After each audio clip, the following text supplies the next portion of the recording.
안녕하세요. 박진수 기자입니다.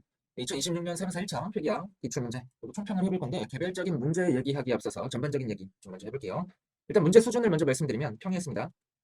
문제가 어렵지는 않았어요.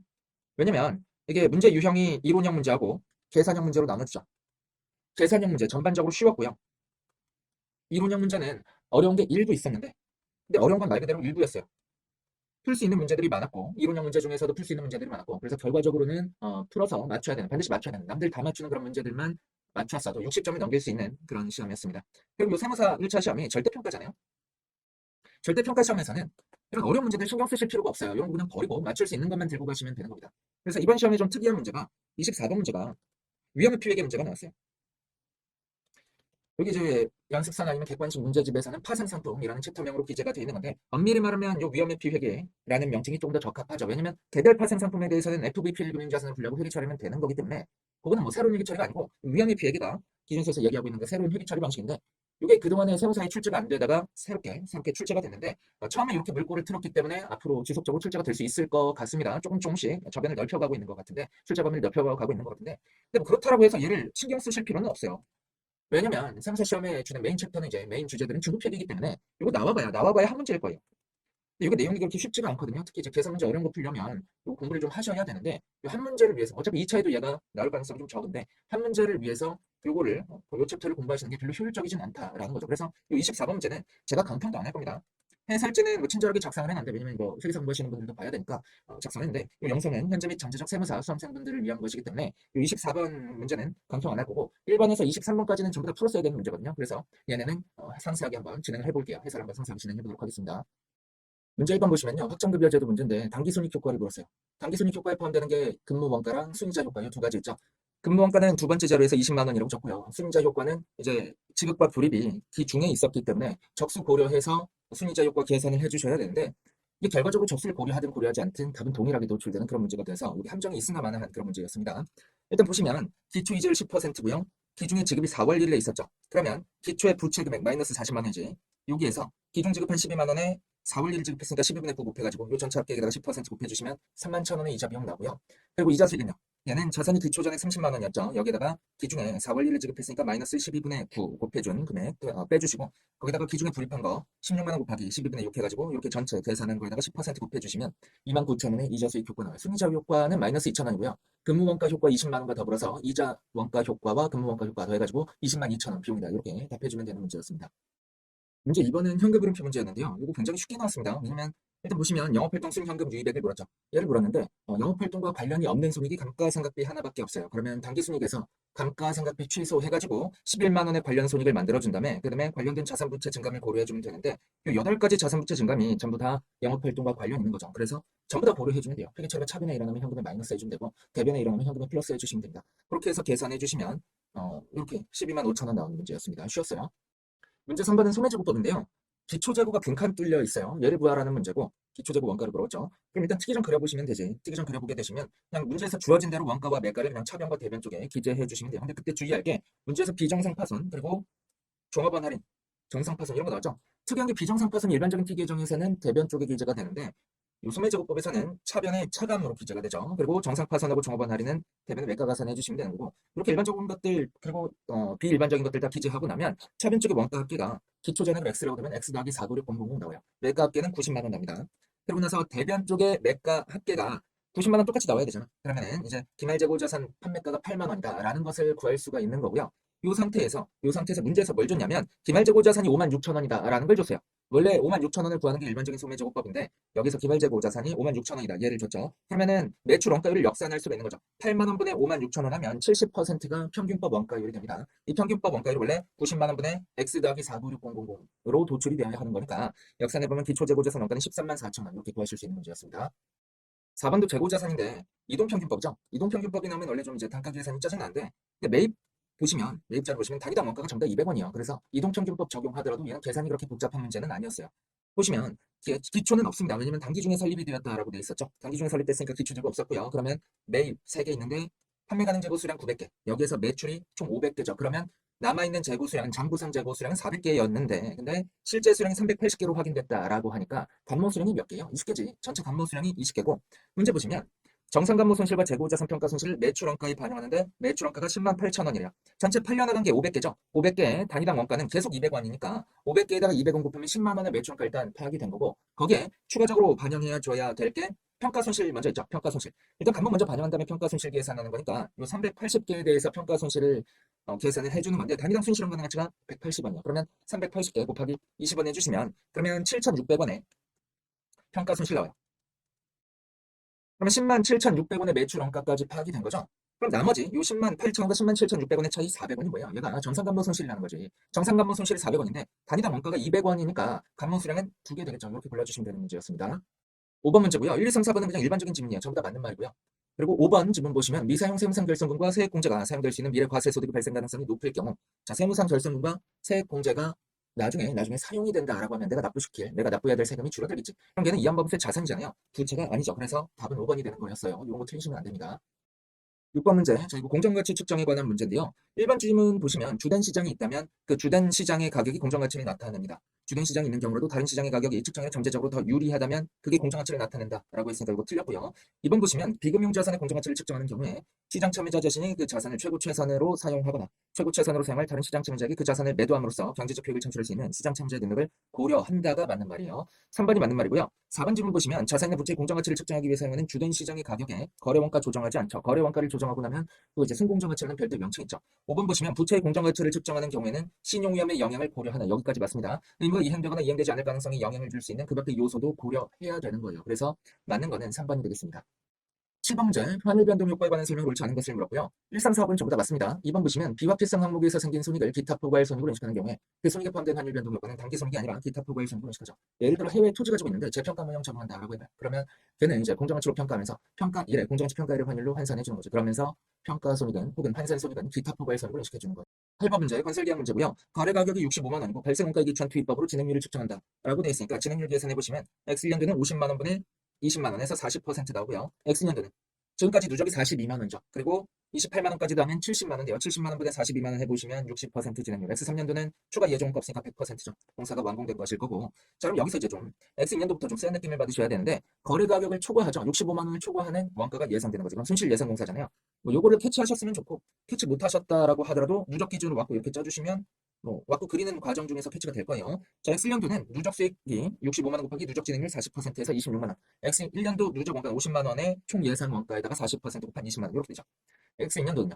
얘는 거래 가격이 변동이 없어요. 계속 65만 원에 60% 해서 39만 원의 누적 수익 되는 거고 X년도 이제 예상 총 원가가 70만 원이죠. 그럼 65만 원을 초과하잖아요. 5만 원만큼. 그러면 70만 원에 대해서 누적 진행률 60%만큼의 원가 인식해주고 초과하는 65만 원의 거래 가격을 초과하는 5만 원에 대해서 잔여 진행률 40%만큼 손실 충당부처로 땡겨 잡으면서 계약 원가 추가로 인식해줘야 되는 거죠. 그래서 X2년도 누적 손익은 39만 원 빼기 44만 원에서 5만 원 손실돼요. X1년도 누적 손익이 6만 원이었으니까 6만 원에서 마이너스 5만 원 되도록 X2년도에는 11만 원의 단기 손익, 공사 손익 인식해주면 되는데 X2년도 인식할 공사 손실 물었으니까 답은 4번 되겠습니다. 9번 문제, 포인트 제도 수익 문제고요. 거래 가격이 100만 원이요. 그러면서 이 100만 원이 제품의 개별 판매 가격이 또 되는 거죠. 자, 그러면 이 100만 원의 개별 판매 가격과 포인트의 개별 판매 가격 별대로 100만 원의 거래 가격을 배분해 주셔야 되는데 자, 포인트가 50만 포인트죠. 1포인트 개별 판매 가격이 0.5로 주어져 있고 친절하게 전체 개별 판매 가격, 포인트 전체 개별 판매 가격이 25만 원이다. 이렇게까지 줬습니다. 그러면 100만 원 대 25만 원이 개별 판매 가격 비율 되는 거죠. 80%대 20% 혹은 4대1 비율 되겠죠. 이 정도는 암산이 가능하죠. 그러면은 포인트에 배부될 거래 가격은 전체 이 100만 원 중에 20%에 해당하는 20만 원이지. 자, 20만 원이 일단 배부가 되고요. 문제에서 물어본 게 포인트에 대해서 X2년도에 인식할 수익을 물었으니까 이거 누적 기준으로 수익 인식해줘야 되죠. 진행 기준에 따라서 X1년도에 10만 포인트 교환되는데 25만 포인트가 교환될 것으로 예상된대요. 그러면 20만 원 곱하기 10만 원 나누기 25만 포인트, 10만 포인트 나누기 25만 포인트 하면 X1년도 누적 수익은 포인트 관련해서 8만 원이요. 그리고 X2년도는 18만 포인트가 누적적으로 교환됐고 30만 포인트가 교환될 것으로 예상된다라고 하니까 진행률 60%지. 그러면은 20만 원에 60% 곱해주시면 X년도 누적 수익은 12만 원 돼야 되는데 기존에 X년도에 8만 원 인식했으니까 X2년도에 인식해야 될 수익 금액은 4만 원이죠. 1번 문제고 얘는 유형자산 손상차손하고 손상차손 환입 문제인데 함정 몇 가지 있습니다. 일단 X1년 7월 1일에 자산을 취득했고요. 그리고 X3년 초에 건물 잔존 내용 연수가 3년으로 변경됐어요. 이런 두 가지 함정들이 있는데 문제는 뭐냐면 이 함정을 고려하지 않고 풀어도 답이 동일하게 도출이 돼요. 그럼 별로 좋은 문제는 아니죠. 왜냐면 이렇게 문제를 출제하게 되면 함정을 다 고려해서 푸는 사람은 시간을 좀 많이 쓸 거예요. 근데 함정을 고려하지 않고 함정이 있는지도 모르고 파악하지 못하고 문제를 푼 사람은 시간을 좀 덜 쓰겠지. 그럼 그 둘 간의 득점의 차이가 있어야 되는데 똑같이 함정을 고려하지 않고 풀어도 똑같이 득점할 수 있는 그런 문제였단 말이죠. 별로 좋은 문제는 아니었습니다. 어쨌든 우리 원칙적으로 풀어보면 일단 취득원가가 100만 원, 내용의 소년, 잔존가치 10만 원, 그리고 연수학계법으로 감가상각하는 거니까. 그리고 첫 번째 연도 감가상각비는 어떻게 되냐면 100만 원 빼기 10만 원에 90만 원이 감가상각 대상 금액이죠. 여기에 1에서 5까지 가면 15잖아요. 15분의 5 곱하기 10분의 6을 해준 게 첫 번째 연도 감가상각비예요. 그리고 두 번째 연도 감가상각비는 90만 원에 15분의 5 곱하기 12분의 6이랑 15분의 4 곱하기 12분의 6 얘네를 곱해준 거의 합계액이 두 번째 연도 감가상각비지.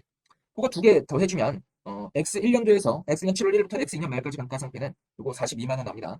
누적적으로 42만 원의 감가상각비 나오고요. 감가상각하고 나면 전부금액 58만 원 돼 있죠. 100만 원에서 42만 원 차감하고 나면 58만 원 돼 있을 건데 회수가능액이 X년 말에 19만 원이니까 19만 원까지 손상차손 인식하는 거죠. 손상차손이 38만 원 생기죠. 그러고 나면 이제 19만 원 돼 있을 거고 19만 원을 기준으로 감가상각을 다시 진행해 주셔야 되는데 근데 X 3년치의 내용연수가 3년으로 변경됐습니다. 잔존 내용연수가 3년으로 변경됐으니까 내용연수가 아니라 잔존 내용연수가 3년으로 변경된 거죠. 그러면 이제 감가상각 방법은 변경 안 됐죠. 잔존가치도 그대로 10만 원이죠. 그러면 19만 원 빼기 잔존가치 10만 원에 1 더하기 2 더하기 3 하면 6년이죠. 9만 원 곱하기 6분의 3하고 6분의 2가 6분의 3하고 6분의 2가 X 3년, X 4년의 계산할 감가상각비가 되겠어요. 9만 원 곱하기 6분의 3 하면 그러면 뭐 4만 5천 원이죠. 절반이니까. 그리고 9만 원 곱하기 6분의 2 하면 3분의 1이니까 3만 원 되겠습니다. 그래서 일단 구할 수 있는 게 X 3년도의 감가상각비는 3만 원. 그래서 요거로 인한 당기순이익 효과가 마이너스 3만 원. 먼저 도출이 돼야 되고요. 문제에서 X 4년도 당기순이익 효과를 물었기 때문에 그죠? 그리고 이 감가상각까지 하고 나면 장부금액이 11만 5천 원 돼 있을 건데 요 11만 5천 원의 장부금액에서 이제 손상차손 환입을 인식해줘야 돼요. 문제 보시면 X년 말에 손상이 발생했고 X4년 말에 손상이 회복되었다라고 하니까 X4년도 말에는 손상차손 환입 인식해줘야 되죠. 회수가능액이 14만 5천 원입니다. 그래서 14만 5천 원까지 손상차손 환입을 단식하느냐? 아니요. 손상차손 환입 한도를 고려해 주셔야 되는데 이거 고려 안 해도 똑같습니다. 역시 이게 고려한 사람이 오히려 시간 많이 쓰게 되는 그런 문제죠. 별로 좋은 문제가 아니었어요. 그래서 이 환입 한도 계산하는 게 굉장히 시간이 많이 걸리거든요. 왜냐면 봐봐.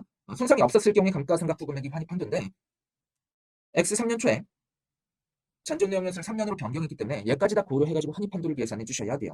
그럼 환입 한도가 어떻게 나오냐면 저 손상이 없었을 경우에는 X년 말에 손상이 없었을 경우에 장부금액이 58만 원이죠. 요건 앞에서 구했었고 그 다음에 X 3년과 X 4년도 감가상각비 손상 없었을 경우에 계산해가지고 요거 또 추가적으로 차감해 주시면 되는데 이 58만 원에서 잔존가치 10만 원 차감하고 나면 48만 원이죠.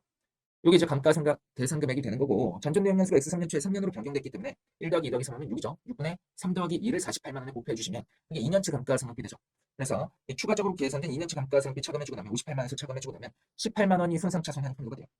어차피 회수가능액이 14만 5천 원이라서 한도가 더 크죠. 그렇기 때문에 14만 5천 원 빼기 요 14만 5천 원 빼기 환입 전에 장부금액 11만 5천 원이었죠. 요거 해주시면 손상차손 환입액 3만 원 나오고 당기순이익 효과 플러스 3만 원 나와요. 그래서 당기순이익 효과는 이 마이너스 3만 원하고 플러스 3만 원 두 개 합쳐가지고 0은 되는 그런 문제였습니다. 가장 승리자는 뭐냐면요. 답안 중에 0이 있으면 0이 선택지가 될 확률이 0이 정답이 될 확률이 절반이 넘어요. 그래서 그냥 0 고르고 넘어가신 분이 이게 위너죠. 뭐 그렇게 되겠습니다. 웃긴 문제였어요. 11번 차이분과 자본화 문제고요. 문제에서 중요한 과정이 있는데 문제 마지막에 있습니다. 자본한 차이분과는 연평균 지출액 계산 시 포함한다라고 되어 있어요. 그래서 문제 끝까지 잘 읽으셔야 돼요. 이런 과정 나오면 이게 간편법과 관련된 과정인데 사실 간편법이 말만 간편법이지 이런 실무적 간편법이 말만 간편법이지 오히려 차이분과 자본화를 더 복잡하게 만드는 거죠. 그래서 이런 과정 나오면 X 1년도에 자본한 차이분과가 X 2년도에 연평균 지출액에 포함이 되어줘야 합니다. 자, 일단 틀대로 한번 계산을 해볼 건데, 풀어볼 건데, 빈칸 채우기 해볼 건데, X1년도에 양평균 지출액은 10만 원 곱하기 12분의 6, 20만 원 곱하기 12분의 3, 30만 원 곱하기 12분의 1이죠. 요대로 적어주시고, 그 다음에 X년 10월 1일에 10만 원의 정부 보조금 수령액이 있어요. 그러면 10만 원 곱하기 12분의 3을 수출액으로서 차감해줘야 되죠. 2만 5천 원 차감해주시고, 특정 차입금으로 지출한 금액이 10만 원이 있는데, 자, 특정 차입금, 일수를 좀 잘 따져봐야 되는데, 특정 차입일이 건설 개시 이후죠. 그러니까 얘는 존재하는 내내 그냥 특정 차입금인 거예요. 그러면 10만 원 곱하기 12분의 6을 차감해주시되, 전부 차감하는 게 아니라 일시 투자한 것만큼은 건물 건설에 사용한 게 아니니까 요만큼은 차감한 순액을 연평균 지출액에서 차감해줘야겠죠. 그러면 2만 원 곱하기 12분의 3을 10만 원 곱하기 12분의 6에서 차감한 순액을 차감해줘야 되는데 말이 좀 그러네. 자, 이렇게 계산해보면 4만 5천 원 나요.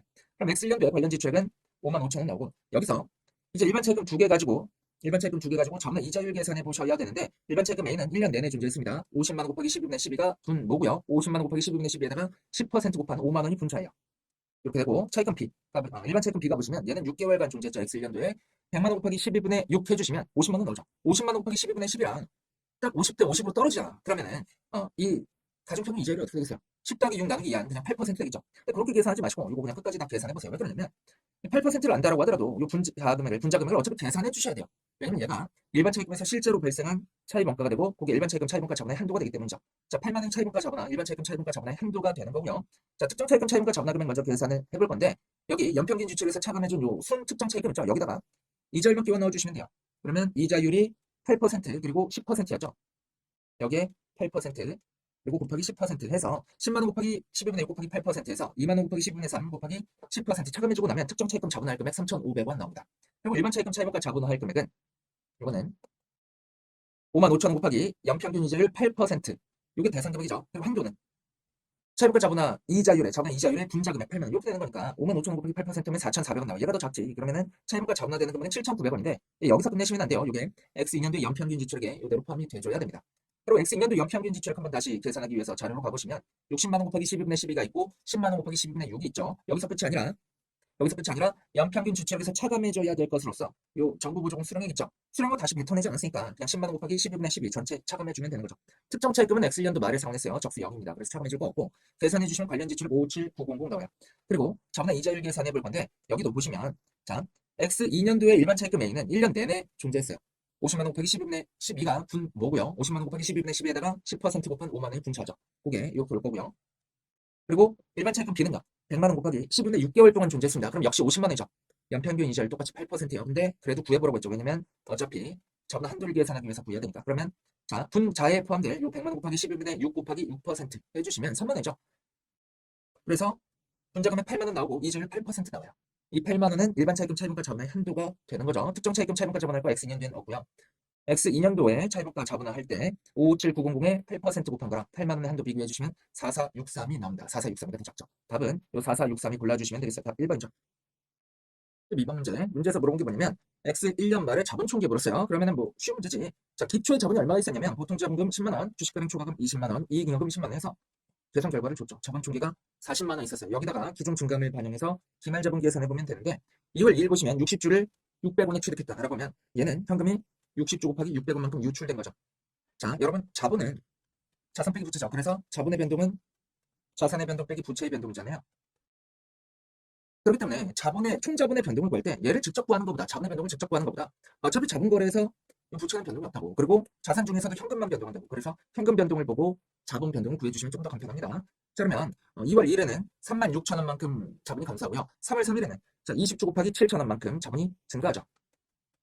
700원죠. 그리고 4월 4일에는 10주 곱하기 500원만큼 자본이 증가하죠. 5,000원만큼 증가하겠네. 그리고 9월 10일 보시면 20주 곱하기 400원만큼 자본이 증가합니다. 그리고 자기 주식 취득할 때 이미 자본이 감소했어요. 소각은 자본 차감 계정인 자기 주식과 그리고 자본금을 서로 상계제거하면서 대차차를 감자차 손익으로 회계 처리하는 과정이에요. 그러니까 소각으로 인해서 총자본은 변동되지 않아요. 그럼 40만 원에다가 이 자본 증감 반영을 해주시면 그리고 추가적으로 반영해 줄 게 또 있네요. 당기 순이익 있죠. 얘까지 반영해 주시면 기말 자본 잔액은 44만 1,000원 나옵니다. 답 5번 되죠. 13번 개발활동에 해당하는 것만을 고르라고 했는데 기억 보시면 새로운 기술과 관련된 공급지구 주형 금형 설계 개발활동이죠. 그리고 미음 보시면 신규 또는 개선된 재료, 장치, 제품, 공정, 시스템이나 용역에 대해서 최종적으로 선정된 안을 얘를 설계, 제작, 시험하는 것 얘도 개발활동이죠. 근데 디귿, 리을, 얘네 보시면 대체안이라는 말이 들어갔어요. 대체안이라는 말 들어가면 연구활동입니다. 그래서 답은 기억과 니은이죠. 14번 투자부동산에 관한 설명으로 옳지 않은 것은 이라고 물었는데 1번 보시면 호텔 나오죠. 호텔은 제공하는 용역이 유의적인 경우에 해당하는 거죠. 그렇다라고 하면 유형자산으로 불려져 봤습니다.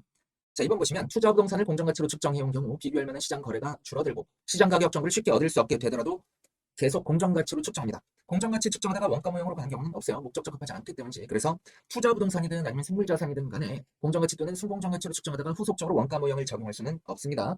2번이 답이고요. 2번이 틀렸어요. 3번 보시면 재고자산을 공정가치로 평가하는 투자부동산으로 대체하는 경우 재고자산 장부 금액과 대체 시점에 차변화 인식되는 공정가치 투자부동산이죠. 요 금액의 차이는 단기순이익으로 인식해요. 왜냐면 재고자산을 공정가치로 처분했다가 공정가치로 투자부동산을 다시 사오는 거로 보는 거죠. 그래서 기준서에서 무슨 말을 하고 있냐면 이런 경우는 재고자산을 매각하는 경우의 회계 처리와의 일관성을 위해서 단기순이익으로 인식해라 라고 하고 있습니다. 4번 질문 보시면 종업원으로부터 시장 가격에 해당하는 임차료를 받고 있는 경우에도 종업원이 사용하는 부동산은 자가사용 부동산이다 라고 되어 있는데 맞는 말이요. 시장 가격에 해당하는 임차료를 받고 있든 아니든 상관하지 않습니다. 이런 거 무관하게 받든 안 받든 무관하게 종업원이 사용하고 있는 것은 기업 자체적으로 사용하는 걸로 봐요.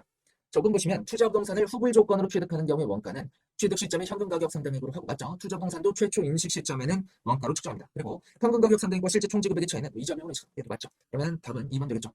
15번. 나머지 다 맞는 말인데 2번이 틀렸어요. 수확물은 최초 인식 시점에 순공정가치로 측정하죠. 그 순공정가치라는 것은 공정가치에서 처분부대 원가를 차감한 금액이죠. 얘가 틀렸고, 요거 관련해서 추가적인 첨언을 좀 드리자면 수확물은 어떤 경우에도 순공정가치로 측정합니다. 원가 측정 이런 거 하잖아요. 왜냐면 수확을 했다라는 것은 어느 정도 판로가 구축됐다. 그래서 판매가 가능하다는 얘기예요. 그렇기 때문에 이번에 이 수확물의 경우에는 다른 생물자산과는 달리 얘는 애초에 생물자산이 아니죠. 수확하는 시점에 생물적 변환이 중지되는 거니까. 그렇기 때문에 이 수확물은 이미 수확을 했다는 것 자체가 판매 가능성이 높다라고 보는 거야. 왜냐면 뉴스 같은 데 보시면 농산물 같은 경우는 가격 급등이 심하죠. 급등락이 심하죠. 그렇기 때문에 가격이 급락했을 경우에는 그 수확하는 인건비도 안 나온다고. 그러면 어떻게 해요? 그냥 알아서 나무에 매달려서 있다가 알아서 떨어져서 썩도록 수확 안 하죠. 그래서 수확을 했다라는 것 자체는 어느 정도 이 수확을 통해서 이익을 실현할 수 있다. 그러니까 내가 판매가를 판단할 수 있는 상황이다라고 보는 거예요. 그래서 수확물은 항상 순공정 가치로 측정을 해줍니다. 이것까지 좀 알고 가시고요. 16번 주당익 문제인데 희석 주당익 물었어요. 근데 문제가 좀 쉽습니다. 왜냐면 잠재적 보통주가 신주인수권 요거 하나밖에 없고요. 그리고 문제 자료가 나머지도 다 간단해요. 기초에 보통주 자금이 100만 원, 1주당 액면 금액이 1,000원이니까 발행 주식 총수는 100만 원 나누기 1,000원 해가지고 1,000주였던 거죠.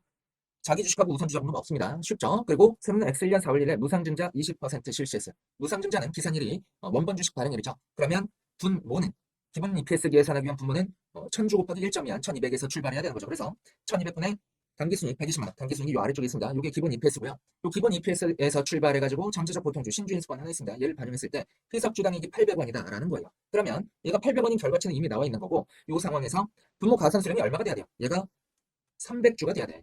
왜냐면 얘가 1200주죠. 이만큼이 1200주인데 120만 원 나누기 몇을 해야 800원이 되냐면 1500을 해줘야지 800원이 됩니다. 그러면 가산수량이 300주라는 거죠. 자, 그러면 가산수량이 300주라고 할 때 얘를 어떻게 계산하는 거예요?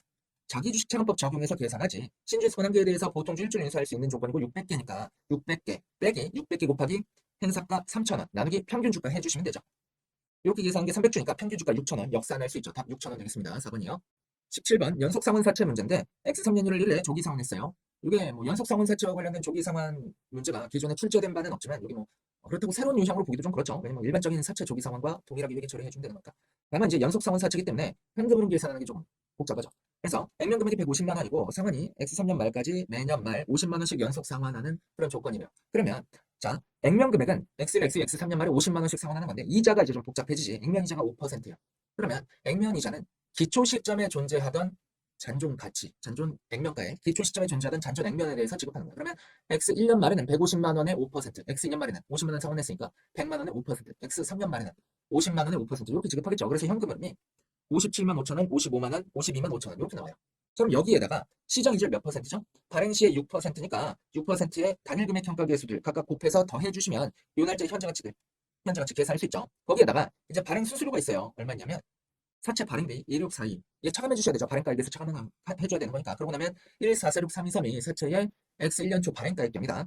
그러면 문제에서 친절하게 X1년도 이자 비용을 줬어요. 그러면 이 이자 비용 111243 나누기 이렇게 우리가 계산한 1446323 해보시면 이게 이제 이자율 되죠. 유효 이자율 7% 나옵니다. 7% 유효 이자율 계산하고 나서 연속 상환 사채를 언제 조기 상환했어요? X3년 초에 조기 상환했으니까 요 날짜 장부 및 계산해 주셔야겠죠.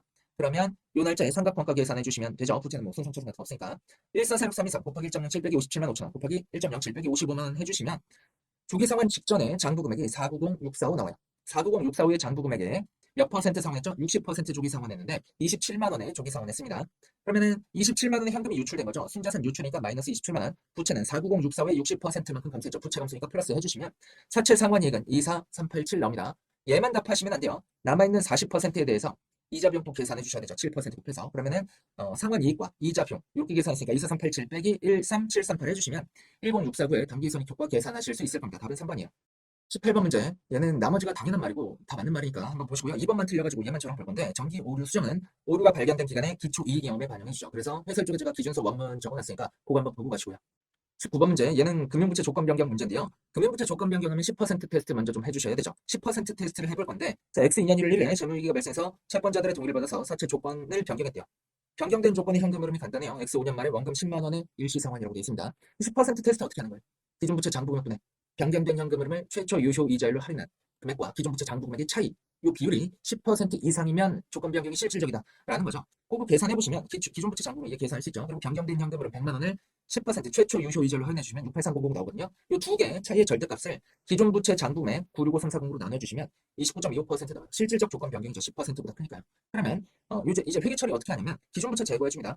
완전히 작아고 새로운 부채 인식하는 건데 새로운 부채를 새로이 인식하는 것이기 때문에 얘는 금융상품이죠. 금융자산이든 금융부채든 금융상품인데 금융상품은 최초 인식 시점에 공정가치로 측정해서 인식하죠. 그러니까 공정가치로 측정해서 인식하는 거예요. 공정가치라고 하는 것은 미래현금 흐름을 현행시장 이자율로 할인한 금액이죠. 그러면 현행시장 이자율이 12%잖아요. 미래현금 흐름 100만 원이니까 지금 변경일 기준으로 만기가 4년 남았죠. 12% 4기간 단기금액 평가기에서 0.6359 곱해주시면 요금이 나와요. 그러고 나면 조건 변경이 32980 대차 차익으로 계산할 수 있을 것이고 단기손익 효과 물었네요. 문제에서.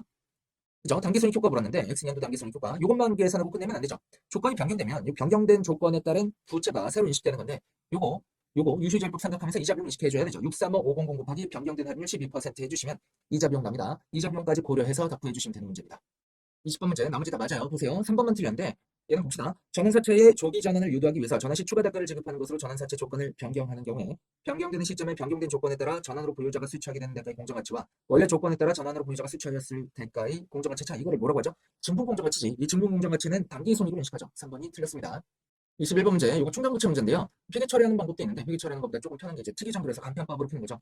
간편법으로 한번 풀어볼게요. 일단 문제에서 물어본 게 X년도 인식할 제품 보증비 그리고 X년 말 재무상태표에 보고할 충당부채 물었으니까 X년도 충당부채 특이점 그려보시면 되겠습니다. 자, 그러면 일단 기초 잔액 알아야 되죠. 자, X년에 500대 팔았고요. 3% 보증 요청이 있을 것으로 예상하고 평균 100원이 소요될 것으로 예상된대요. 그러면 500대 곱하기 3% 곱하기 100원 빼기 6대 곱하기 100원 보증이 양한 6대 곱하기 100원을 차감해 주시면 그럼 기초 충당부채 금액 얼마가 되죠? 이렇게 900원 됩니다. 900원. 기초 X인년 최충당부채 잔액이 900원이고요. 기말충당부채 잔액은 얼마가 돼요? 얘는 X인년 때 또 추가적으로 1000대 팔았죠. X1년 2월 1일에 영업을 개시했고요. 그리고 12월 말 결산법인이고 2년간 품질 보증하기 때문에 X1년도에 판 것도 X년 말 현재 보증 의무가 잔존하고 있는 상황이에요. 그러면 총 2년간 판매한 1500대 곱하기 3% 곱하기 100원에다가 자, 총 몇 대요? 6대, 7대, 12대 합치면 25대인가요? 25대에 100원 곱해준 지출한 금액, 이거 차감해 주시면 기말 충당부채 잔액 구할 수 있죠. 기말 충당부채 잔액은 2,000원입니다. 그리고 나서 이것만 가지고 대차 차익을 충당부채 설정액이다. 그래서 제품 보증 손실이다. 이렇게 계산하시면 안 되고요. 이거 간편법 중에서 특이점 그리실 때 항상 지출 같은 거 고려를 해주셔야 되는데 보시면 X년도에 지출한 금액이 얼마예요? 19대, 19대 곱하기 100원 해주시면 1,900원이죠. 얘도 지출로 인해서 충당부채 감소하기 때문에 얘도 충당부채 특이점에 차변 쪽에 기재해 주셔야 돼요. 그럼 차변합계 3,900원, 대변합계 900원이니까 단기 중에 충당부채 설정할 금액은 그러니까 제품 보증 비용은 3,000원이죠. 3,000원. 그래서 답은 뭐 4번 아니면 5번 될 거고요. 그리고 기말 충당부채 잔액은 우리 이미 구했죠. 2,000원이었지. 2,000. 그래서 답은 4번 되겠습니다. 22번 X년 초 사채를 취득했는데 9월 980에 취득했고 유효이자율이 12%다 라고 합니다. 그리고 박스에 가보시면 X년 말 이자는 정상적으로 수취했는데 신용이 손상됐대요.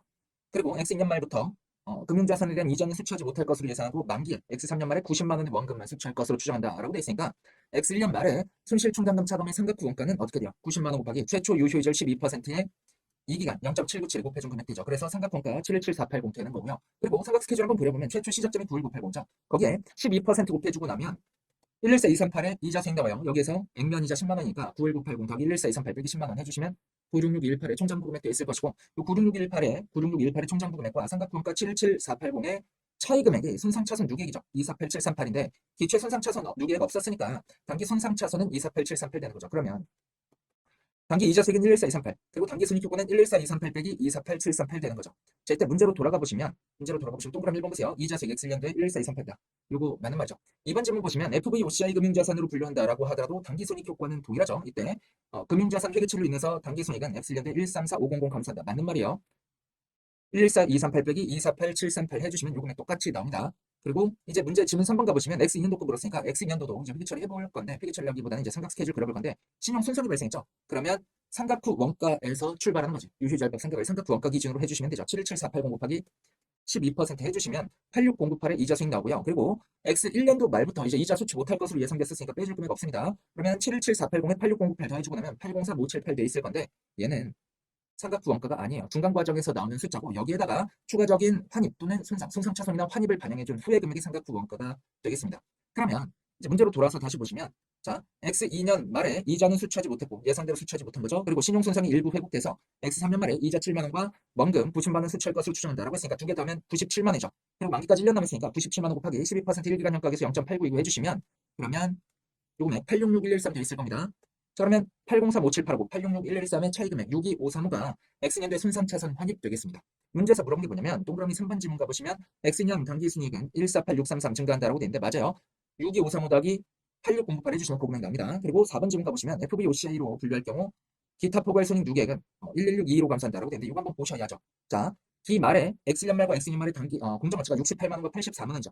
그렇다라고 하면 X1년 말에 삼각부원가 77480하고 그리고 공정가치 68만 원의 차이 금액 계산해보면 마이너스 37480 나오는데 이게 X년 말의 기타 포괄 손익 누계액이고요. X년 말의 삼각부원가 866113하고 X년 말의 공정가치 84만 원의 차이 금액이 26113 마이너스 금액 나오는데 이게 X년 말의 기타 포괄 손익 누계액이요. 그러면 기타 포괄 손익 누계액은 마이너스 37480에서 마이너스 26113으로 11367만큼 증가해야 되는 거죠. 그래서 문제로 돌아가 보시면 4번 질문 기타 포괄 손익 누계액이 감소되는 금액이 이게 다르죠. 4번이 틀렸습니다. 이게 틀렸고 1번에서 3번까지 질문은 맞고요. 5번도 한번 보시면 FVOCI 금융자산으로 분류할 경우 금융자산의 회계 처리로 인해서 X년 말 자본은 171980 감소한다라고 되는데 맞습니다.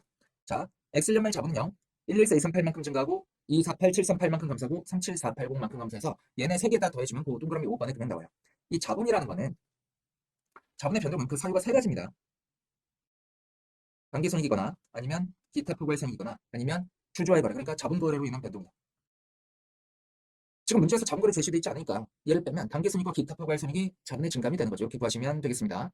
23번 문제 X년 초에 의결권있는 보통주 20%를 42만 원에 취득했는데 순자산 공정가치가 200만 원으로 잔고금액과 일치한다라고 돼 있어요. 공정가치 차익이 없죠. 그러면 공정가치 차익 생각할 것도 없으니까 문제가 좀 간단하겠죠. 자, 이게 일단 영가면서 차익이 발생하는지를 먼저 보셔야 되는데 200만 원에 20% 40만 원이죠. 40만 원어치를 42만 원 주고 취득했기 때문에 2만 원만큼 비싸게 취득한 거죠. 영업권 요소 2만 원 발생합니다. 영가면서 차익 발생하지 않아요. 영가면서 차익이 발생하지 않으니까 X년도 지분법 이익 계산할 때 가산해줄 금액 없는 거고요. 자, 그러면 이제 문제에서 뭘 물어봤는지 좀 보면 X년 말에 지분법 적용 투자 주식 잔고 금액 물었습니다. 42만 원에서 출발해서 지분법 당기순이익 그리고 지분법 기타 포괄손익 이런 것들 반영해주면 되겠죠. 자, 괄호 안에 가보시면 박스 안에 가보시면 X년 10월 1일에 세무는 한국에게 원가 35,000원의 재고자산을 5만 원에 판매했대요. 상호거래, 내부거래 이런 거 구분 안 하겠습니다. 미실한 손익이 15,000원 발생했는데 15,000원 발생했는데 기말에 얼마나 남아있는 거예요?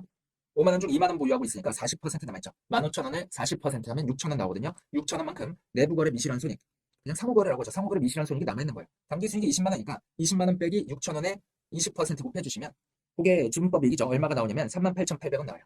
그리고 또 기타 포괄손익도 2만 원 발생했는데 요거에다가 20% 곱해주시면 지분법 기타 포괄이익이 4,000원 나와요. 그럼 기말 관계기업 투자 주식 잔부 금액은 취득금가 42만 원에 지분법 당기순이익과 지분법 기타 포괄손익 더한 462,800 되겠습니다. 이게 답이죠. 24번 문제는 위험의 피백에 관련된 문제인데 보통 이제 시중 교재들의 파생상품이라는 챕터로 수록이 돼 있죠. 엄밀히 말하면 그냥 개별 파생상품은 FVPL 금융자산이기 때문에 파생상품이라는 챕터명은 좀 잘못됐고 위험의 피해계라는 말이 좀 맞습니다. 이 위험의 피해계 문제가 세무사 시험에 그동안 나온 적이 없어요. 나온 적이 없는데 처음 나온 것 같은데 앞으로 공부하실 필요는 없습니다. 이게 나와봐야 중급회계 다 나오고 위험의 피해계 이거 나와봐야 한 문제 정도 나올 건데 이 한 문제를 맞추기 위해서 투입을 하실 필요는 없을 거라고 생각해요. 그래서 얘는 제가 설명을 좀 생략하겠습니다. 해설은 친절하게 적어 놓을 테니까 회계사 공부하시는 분들은 이걸 보시고 세무사 공부하시는 분들은 위험의 피해계 앞으로도 처음에 이제 물꼬를 틀었기 때문에 다음 연도부터 조금씩 나올 수는 있겠지만 나와봐야 한 문제일 거니까 그냥 버리세요. 버리는 거 추천하겠습니다. 자, 답은 요거 5번 되겠습니다. 자, 재미없는 영상 들어주시느라 고생 많으셨고요. 그리고 강평 촬영하면서 저도 이제 한번 다시 돌아보니까 이렇게 절대평가인 시험들 있죠. 특히 이런 세무사 시험 같은 거에서는 지역적인 주제들 이런 것들은 굳이 참고할 필요가 없는 것 같아요. 1차에서만이에요. 1차. 왜냐면 1차는 문제가 많이 나오니까 지역적인 거 그냥 버리고 맞출 수 있는 것만 맞추시면 됩니다. 다만 이제 세무사 2차는 얘는 문제수가 좀 적게 나오죠. 문제수가 적게 나오기 때문에 지역적인 거 버렸다가 거기서 걸려버리면 그 해 시험 떨어지는 거니까 2차는 좀 얘기가 다른데 1차는 지역적인 거 좀 안 하셔도 될 것 같고 다만 요 지역적이다 아니다의 판단은 요거는 들으시면 감사 기준으로 해주시는 거예요. 감사 기준으로. 본인들이 그냥 공부하다가 어렵다. 그럼 다 지역적인 거죠. 그렇게 해주시면 안 되고 강사들이 강의하면서 이거 지역적인 거니까 잘 안 나오니까 1차에선 버리세요라는 것들은 좀 1차 공부하실 때는 버려도 될 것 같습니다. 2차에서는 얘기가 좀 달라지는데 1차에서만 그렇습니다. 네, 고생 많으셨고 그리고 이미 화살은 던져졌잖아요. 그러니까 여러분이 할 수 있는 건 그냥 마음 편히 쉬는 겁니다. 다시 공부를 시작하든 새로운 시작을 하든지 간에 가장 중요한 건 휴식이에요. 휴식이니까 휴식이 가장 중요하니까 부디 좀 푹 쉬시고 그리고 뭐 힘드신 분들이 있으면 마음이 좀 힘드신 분들이 있으면 저한테 뭐 연락을 하시든지 뭐 연락하는 방법이 여러 가지가 있습니다. 인스타 DM 같은 거 하셔도 되고 인스타 이거 주소 알려드리면 2B CPA죠. 여기에다가 오셔가지고 DM 보내셔도 되고요. 아니면 제 메일 주소가 JS_CPA 그리고 카카오.com이요. 여기로 메일을 보내주셔도 되고 아니면은 학원 강사 게시판에 따로 상담 요청글을 올려주셔도 되는데 편한 방법으로 좀 접촉을 해주시면 되고요. 저도 이제 공부할 때 좀 힘들었던지라 공부 수험 상담 이런 거 언제든지 열려 있으니까 편하게 연락을 좀 주시길 부탁드릴게요. 네, 정말 고생 많으셨고 여러분들 모두 합격을 기원하겠습니다.